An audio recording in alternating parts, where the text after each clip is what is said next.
Provérbios 10. O filho sábio é a alegria do seu pai, mas o filho sem juízo é a tristeza da sua mãe. Você que é pai, você que é mãe, você tem um compromisso de educar o seu filho e a sua filha desde a infância. Enquanto os nossos filhos estão na nossa responsabilidade, é dever nosso educá-los nos caminhos do Senhor, para que eles se tornem sábios e possam trazer alegrias para nós. Muitas vezes nós pensamos que a educação dos nossos filhos deve ser dada na escola, mas a verdade é que nós somos responsáveis e os principais responsáveis pela educação dos nossos filhos. Lá em Provérbios, no capítulo 22, no versículo 6, está escrito que instrui o menino no caminho em que deve andar, e mesmo quando ele estiver velho, ele não se desviará dele. Então muitos reclamam, dizendo assim: eu não sei o que aconteceu com o meu filho, que ele caiu por esses caminhos. E muitas vezes o que aconteceu foi omissão do pai e da mãe. Se você tem mais de um filho, você precisa reservar um tempo para cada um deles.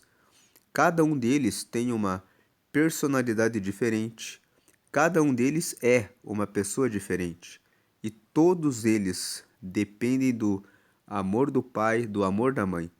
Então é preciso que ao longo da semana exista uma divisão quando você tem mais de um filho, para que todos eles tenham reservado um momento específico, particular, com você que é pai, com você que é mãe, porque são essas lembranças que cada um deles vai levar no futuro. Versículo 2: aquilo que se consegue com desonestidade não serve de nada, mas a honestidade livra da morte. Do que adianta uma pessoa ganhar 100.000 se depois que ela for descoberta, ela vai gastar 500.000 com advogados para poder ter a sua defesa e ainda responder a vários processos? Por isso que a desonestidade, ela não serve de nada. A pessoa pode ganhar por um tempo, mas ela fica sempre preocupada. Outro dia um traficante disse que ganhava muito dinheiro, morava numa mansão, mas ele não conseguia dormir, porque todos os dias ele ficava preocupado que a polícia poderia descobrir onde ele residia. Depois de um tempo ele foi preso. Teve que usar todas as propriedades para pagar os advogados. Não restou nada, mas depois que ele ficou livre e ele converteu-se a Cristo, e ele disse que hoje ele dorme de maneira tranquila. A honestidade livra da morte. Morte que pode ser uma morte moral, uma morte espiritual. Às vezes a pessoa está viva, como esse traficante, mas ele estava morto, sem tranquilidade. Versículo 3: o Senhor Deus não deixa que os bons passem fome, mas impede os maus de conseguirem o que tanto querem. Quando você faz as coisas de acordo com a vontade de Deus, Deus ele traz a provisão daquilo que você precisa. Mas quando uma pessoa age com a maldade, ela quer conseguir alguma coisa, o próprio Deus barra para que a pessoa não consiga levar avante o seu projeto e o seu plano. Versículo 4: o preguiçoso fica pobre, mas quem se esforça no trabalho enriquece. Já falamos a respeito da preguiça quando fizemos a leitura de Provérbios capítulo 6, que lá o texto fala que vai ter com a formiga, ó preguiçoso, e ser sábio, porque observe a formiga, ela junta no verão para que ela não tenha sofrimento durante o período do inverno. Então, o texto de Provérbios 6 fala sobre diligência, sobre fazer o que precisa ser feito no tempo certo, para que no tempo da colheita exista o que colher. Então, o preguiçoso, quem não cuida do seu trabalho, quem não cuida do seu estudo, quem não cuida do seu relacionamento com Deus, da sua vida espiritual, fica pobre. Porque a questão da preguiça é, você fica na pobreza espiritual também. Quando você tem preguiça de orar, tem preguiça de ler a palavra, tem preguiça de participar da escola bíblica, tem preguiça de participar das reuniões para leitura de algum livro que está sendo orientado que se leia. Então isso gera pobreza espiritual. Aquele que também é preguiçoso com relação à sua atividade física, em relação à preparação das suas refeições, prefere comer os fast food, essas comidas que estão prontas, que são muito condimentadas, cheios com alta quantidade de sódio, acaba prejudicando a própria saúde. Então, o preguiçoso, ele fica pobre, mas quem se esforça no trabalho enriquece. Quem se esforça no trabalho de buscar a Deus, jejuar, orar, ler a Bíblia, recebe e enriquece espiritualmente. Quem se esforça no trabalho de cuidar do seu corpo físico, da sua alimentação, do seu sono, da sua saúde, né, enriquece, ganha um corpo saudável. E nem estamos falando aqui de corpo com formas atléticas, estamos falando aqui de ter um corpo com saúde.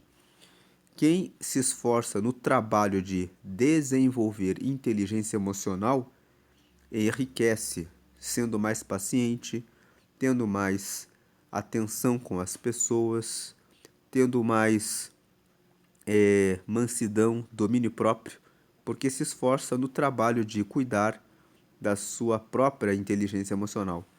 Mas o preguiçoso fica pobre, pobre espiritualmente, pobre na sua alma e pobre, cheio de doenças no corpo físico, cheio de problemas por não cuidar da sua saúde e do seu corpo também. 5. Quem tem juízo colhe no tempo certo, mas quem dorme na época da colheita passa vergonha. Então, quem tem o juízo prepara as coisas antecipadamente. Esse versículo 5 completa o 4. O 4 fala que o preguiçoso fica pobre, mas quem se esforça no trabalho enriquece. O 5, que quem tem juízo colhe no tempo certo. Então, aquele que faz o que precisa ser feito recebe no tempo da colheita o resultado daquilo que fez antecipadamente. Mas quem dorme na época da colheita passa vergonha. Versículo, ou seja, quem dorme na época de fazer a colheita daquilo que plantou anteriormente acaba passando vergonha, porque perde aquilo que tem direito de receber. É o mesmo que a pessoa tem o direito de receber um certo valor, que é o tempo dela ir lá e realizar a cobrança para colher aquilo que ela tem direito, e ela não vai. Depois ela acaba deixando passar aquilo que ela teria direito. Então, quem tem juízo colhe no tempo certo, mas quem dorme na época da colheita passa vergonha. 6. Os bons são abençoados. As palavras dos maus escondem a sua violência. Os bons são abençoados, aqueles que buscam a Deus, aqueles que cuidam da sua alma, dos seus pensamentos, aqueles que cuidam do seu corpo físico, são abençoados. Porque nós somos seres triunos. Nós somos espírito, alma e corpo. Então, os bons são abençoados. Os bons são aqueles que cuidam das três dimensões, do seu corpo físico, da sua alma, que corresponde aos seus pensamentos e às suas vontades, e também que cuida do seu espírito. Agora, as palavras dos maus escondem a sua violência. Os maus, muitas vezes, são aqueles que elogiam outras pessoas com falsidade. Eles escondem a sua violência. Pela frente, elogiam. Pelas costas, amaldiçoam. Versículo 7. Os bons serão lembrados como uma bênção, porém os maus logo serão esquecidos. Aqui, a memória do justo, ela é uma boa memória. Agora, Os que praticam a maldade, eles são lembrados pelo mal que fazem. Então eles logo serão esquecidos. 8. Quem tem juízo aceita os bons conselhos. Quem não tem cuidado com o que diz, acaba na desgraça. Então, quem tem juízo aceita os bons conselhos. Nós já lemos em Provérbios 9 que a sabedoria tem 7 colunas. A primeira é a instrução, a segunda é o conselho, a terceira é o conhecimento, a quarta é a inteligência, quinto, entendimento, sexto, discernimento e sétima é a prudência. Então, o versículo 8 está dizendo que quem tem juízo aceita os bons conselhos. Quem não tem cuidado com o que diz acaba na desgraça. 9. A pessoa honesta anda em paz e segurança, mas a desonesta será desmascarada. Mais um versículo sobre honestidade e desonestidade. Honestidade traz paz e segurança, a desonestidade traz o dano, o prejuízo. 10. Quem esconde a verdade causa problemas, mas quem critica com franqueza trabalha pela paz. Então, se você esconde a verdade a respeito de alguma coisa que você deve falar para o seu marido, para a sua esposa, para o seu superior dentro da empresa em que você trabalha, para os seus funcionários, caso você seja o dono do seu negócio, se você não fala a verdade, quem esconde a verdade causa problemas, mas quem critica com franqueza trabalha pela paz.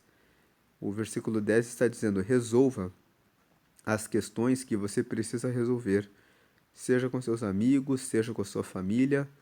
Diga o que corresponde à verdade. Seja franco e busque a paz. Nem sempre você vai conseguir a paz, porque as pessoas envolvidas querem a guerra, mas a nossa parte é trabalhar pela paz. 11. As palavras dos bons são uma fonte de vida, mas as palavras dos maus escondem a sua violência. Os bons dizem palavras que edificam.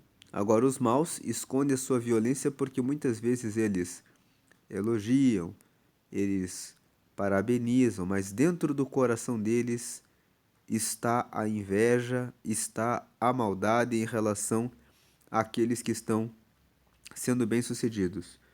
Versículo 12. O ódio provoca brigas, mas o amor perdoa todas. Então, aqui no 12, o ódio provoca brigas, mas o amor perdoa todas as ofensas. Quando nós amamos alguém, lá em 1 Coríntios, no capítulo 13, Paulo fala sobre o amor. Ele fala que o amor é paciente, o amor tudo suporta, o amor tudo espera. O amor não suspeita mal, o amor não é invejoso, ele não age com leviandade. Então esses textos ali, 1 Coríntios capítulo 13 fala sobre isso, sobre o que é o amor. Então o amor perdoa todas as ofensas porque o amor ele é paciente, ele entende que a outra pessoa está dentro de um processo e ela vai melhorar com o tempo. O amor ele suporta o processo da outra pessoa, ele suporta, ele tem mansidão para perdoar todas as ofensas. Versículo 13. A pessoa sábia diz palavras de sabedoria, mas aquela que não tem juízo precisa ser castigada. O versículo 13 diz que você precisa disciplinar os seus filhos para que eles se tornem sábios e também aqueles que são seus colaboradores. Se eles fazem alguma coisa de errado, você precisa disciplinar, porque é com a sabedoria que você aplica o castigo e o castigo transforma a pessoa para ser uma pessoa mais sábia. 14. Os sábios guardam todo o conhecimento que podem, mas o tolo, quando fala, logo traz desgraça. O 14 fala que os sábios, eles buscam todo tipo de conhecimento, o máximo que eles podem. mas o tolo, quando fala, logo traz desgraça. 15. A riqueza protege os ricos e a pobreza destrói os pobres. Por quê? A riqueza garante saúde, a riqueza garante alimentação, a riqueza espiritual garante relacionamento e comunhão com Deus. Agora, quem é pobre, pobre espiritualmente, não busca Deus, não lê a Bíblia, não jejua, fica pobre espiritualmente, sendo pobre espiritualmente, estará longe de Deus e acabará sendo destruído. Versículo 16. Claro que o 15 também se refere à questão financeira. Aquele que tem riqueza, ele se protege melhor das situações difíceis da vida, enquanto que a pobreza acaba tornando tudo mais difícil. Por isso, devemos buscar ser ricos para com Deus, buscá-lo em espírito e em verdade e buscar ter riqueza espiritual, seguindo a Deus e cumprindo o propósito dele em nossa vida, ele, querendo, nos prosperará também financeiramente, para que você possa fazer mais coisas para o reino de Deus em termos de investimento na obra do Senhor. 16. O trabalho dos bons produz vida, mas o resultado do pecado é somente mais pecado. Então, aqueles que são diligentes, que são zelosos no seu trabalho, eles produzem vida. Mas o resultado de quem faz a coisa errada é somente mais coisa errada. Pecado significa errar o alvo. Então, o resultado de quem erra o objetivo, foca na coisa errada, é somente mais pecado. Quem faz uma coisa errada comete mais erros. 17. Aquele que aceita ser repreendido anda no caminho da vida, mas quem não aceita cai no erro. É bom quando alguém que nos ama nos corrige, nos repreende. Quando alguém faz isso, ela está nos guardando do mal. Aquele que é sábio escuta a repreensão, mas quem não escuta acaba caindo no erro. 18. Com as suas palavras, o mentiroso esconde o seu ódio. Quem espalha mexericos não tem juízo. Pessoas que vivem mentindo, e pessoas que vivem fofocando da vida das outras pessoas, são pessoas que não têm juízo. Por quê? Estão perdendo o tempo da vida delas se ocupando de outras pessoas. 19. Quanto mais você fala, mais perto está de pecar. Se você é sábio, controle a sua língua. 20. As palavras dos bons são como a prata pura. As ideias dos maus não têm valor. 21. As palavras dos bons fazem bem a muita gente, mas a falta de juízo leva à morte. 22. A bênção do Senhor Deus traz prosperidade, e nenhum esforço pode substituí-la. 23. Para o malvado, fazer o mal é divertimento, mas a pessoa sensata encontra prazer na sabedoria. 24. Quando o mal tem medo de alguma coisa, é isso mesmo que lhe acontece, mas a pessoa direita consegue o que deseja. 25. Vem a tempestade e acaba com os maus. Porém, os honestos continuam sempre firmes. 26. Nunca mande um preguiçoso fazer alguma coisa. Ele será tão irritante como vinagre nos dentes ou fumaça nos olhos. 27. Quem teme o Senhor tem vida longa, porém os maus morrem antes do tempo. Temer ao Senhor significa ter extremo respeito a Deus. Quem tem extremo respeito pelo Senhor tem vida longa, porém os maus, os que desprezam o conselho, morrem antes do tempo. Por que morrem antes do tempo? porque seguem pelos seus próprios caminhos e acabam encontrando algum caminho de destruição, da própria destruição. 28. A esperança dos bons traz alegria, mas os planos dos maus dão em nada. 29. O Senhor protege os bons, mas causa desgraça dos que fazem o mal.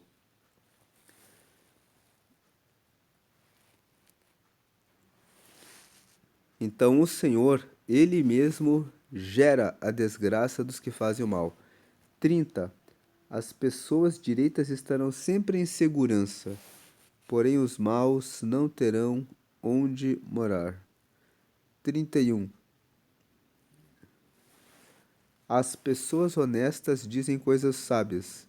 Quem diz coisas perversas recebe um terrível castigo. E 32. Os homens direitos sabem dizer coisas agradáveis, porém os maus estão sempre ofendendo os outros. Como nós pudemos ler, Provérbios capítulo 10 traz muitas orientações sobre aquilo que nós falamos. Devemos prestar atenção naquilo que dizemos, porque a nossa boca fala aquilo de que o nosso coração está cheio. Quando uma pessoa fala demais a respeito de um tema ou de um assunto, é porque aquele assunto é o mais agradável para aquela pessoa. Então, o, o sábio, ele busca sempre dizer palavras agradáveis. Ele busca fazer a coisa certa. Agora, os maus, eles vivem falando mal uns dos outros e depois eles ficam ofendendo os outros.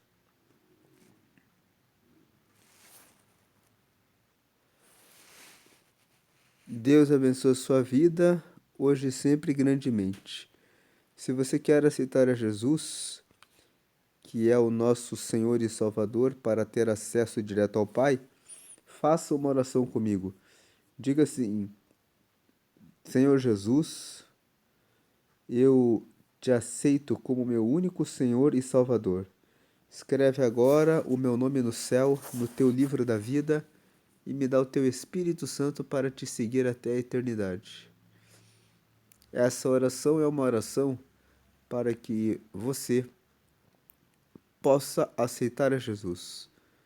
E aceitar a Jesus significa que você vai ter acesso direto ao Pai. Porque Jesus está sentado à direita de Deus. E Ele é aquele que tem alegria quando nos tornamos sábios. Então Deus abençoe a sua vida, hoje e sempre, graça e paz de Cristo. Amém.